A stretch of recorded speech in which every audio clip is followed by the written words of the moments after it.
Dobro večer, Kolivarci.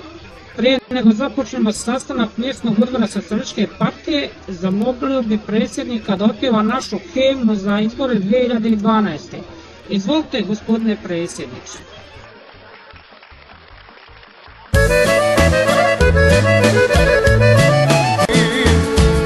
Plačem ja